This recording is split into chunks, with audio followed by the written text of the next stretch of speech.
সরকারি চাকরিজীবী এবং পেনশনভোগীদের দীর্ঘদিনের প্রতীক্ষার অবসান ঘটতে যাচ্ছে। নবম জাতীয় বেতন স্কেল চূড়ান্তকরণের দ্বারপ্রান্তে এসে পৌঁছেছে।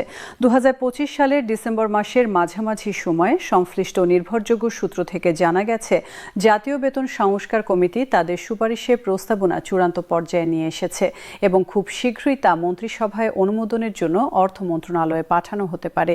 এই খবরটি দেশের লাখ লাখ সরকারি কর্মচারী এবং তাদের পরিবারের জন্য নিঃসন্দেহে এক বিশাল স্বস্তির বার্তা বয়ে এনেছে।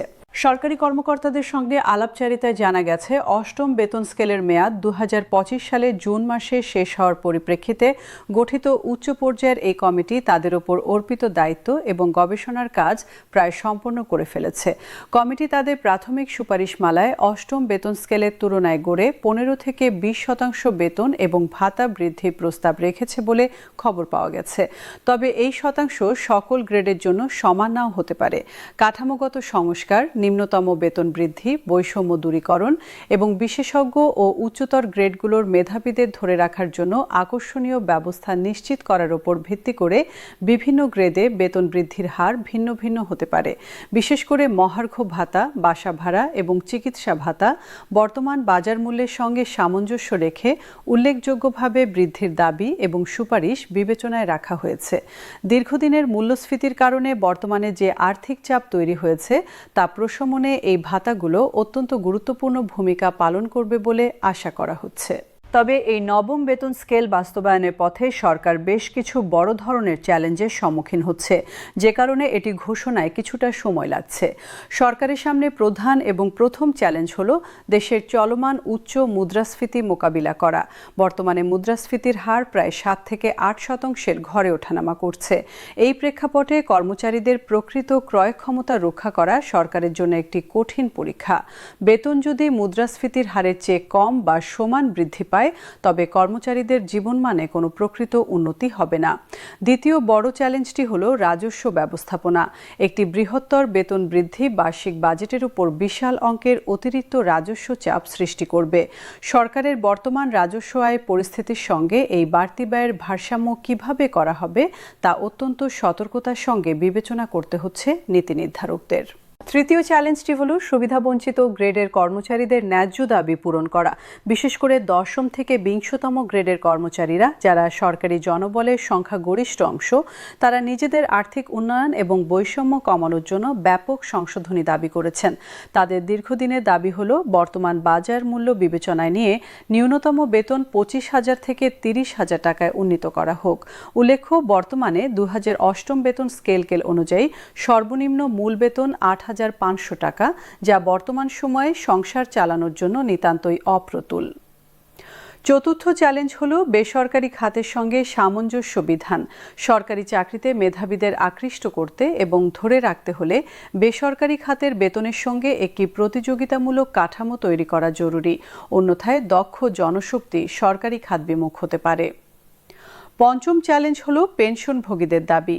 যারা সারা জীবন সরকারের সেবা করে অবসরে গেছেন, সেই পেনশনভোগীদের বর্ধিত হারে সুবিধা দেওয়া হবে কিনা এবং তাদের চিকিৎসা ভাতার বিষয়টি কিভাবে সমন্বয় করা হবে, সেটিও একটি বড় বিবেচ্য বিষয়।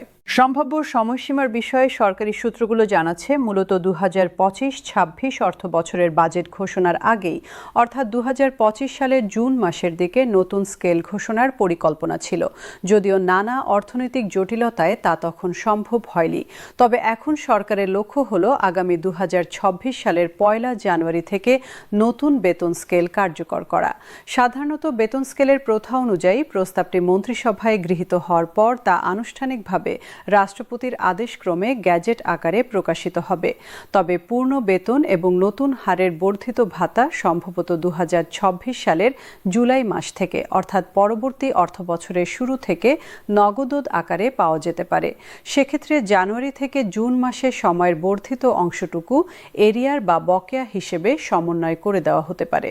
এই বিষয়ে দেশের বিশিষ্ট অর্থনীতিবিদ এবং বিশেষজ্ঞরা তাদের মতামত ব্যক্ত করেছেন। অর্থনীতিবিদ ডক্টর আহসান এইচ মনসুর বলেছেন, বেতন বৃদ্ধি অবশ্যই দরকার, কারণ মূল্যস্ফীতি মানুষের প্রকৃত আয় কমিয়ে দিয়েছে। কিন্তু তা করতে গিয়ে সরকারকে রাজস্ব সংগ্রহ বাড়ানো এবং অপ্রয়োজনীয় খাতের ব্যয় কমানোর দিকেও কঠোর নজর রাখতে হবে। অন্যথায় ঘাটতি বাজেট বৃদ্ধি পাবে, যা সরকারকে ব্যাংক ঋণের দিকে ঠেলে দিতে পারে এবং শেষ পর্যন্ত মুদ্রাস্ফীতি আরও বাড়িয়ে দিতে পারে। অন্যদিকে সিভিল সার্ভিস ফোরামের সাধারণ সম্পাদক রহিমা খাতুন বলেন, কর্মচারীদের পক্ষ থেকে আমরা আশা করছি নতুন স্কেল হবে সম্পূর্ণ ন্যায্য এবং যুগোপযোগী। এটি যেন শুধুমাত্র উচ্চপদস্থদের সুবিধা না দেয়, বরং বিশেষ করে নিম্ন এবং মধ্যম ক্যাডারের কর্মচারীদের জীবনযাত্রার মানের প্রকৃত উন্নয়ন ঘটাতে পারে, সেদিকে সরকারকে লক্ষ্য রাখতে হবে। বর্তমানে নবম জাতীয় বেতন স্কেল চূড়ান্ত হওয়ার একদম শেষ মুহূর্তে অবস্থান করছে। সরকারি কর্মচারীদের দীর্ঘ প্রতীক্ষার অবসান হতে যাচ্ছে খুব শীঘ্রই। তবে এই নতুন স্কেল কতটা কর্মচারীদের প্রত্যাশা পূরণ করতে পারবে এবং সরকারের বর্তমান আর্থিক সক্ষমতার সঙ্গে কতটা সামঞ্জস্যপূর্ণ হবে, সেটি এখন মূল প্রশ্ন এবং দেখার বিষয়। আশা করা যাচ্ছে আগামী কয়েক সপ্তাহের মধ্যে অর্থ মন্ত্রণালয় থেকে আনুষ্ঠানিক ঘোষণার মাধ্যমে সকল জল্পনা কল্পনা এবং অনিশ্চয়তার অবসান ঘটবে। সম্মানিত পেনশনভোগী এবং সরকারি চাকরিজীবীরা যারা নবম জাতীয় বেতন স্কেল চূড়ান্ত হওয়ার অপেক্ষায় এতদিন ধরে ধৈর্য ধরে রয়েছেন, তাদের অপেক্ষার অবসান খুব শীঘ্রই হতে চলেছে এবং নতুন বছরে তারা একটি সুখবর পেতে যাচ্ছেন, এমনটাই ইঙ্গিত মিলছে সংশ্লিষ্ট মহল থেকে।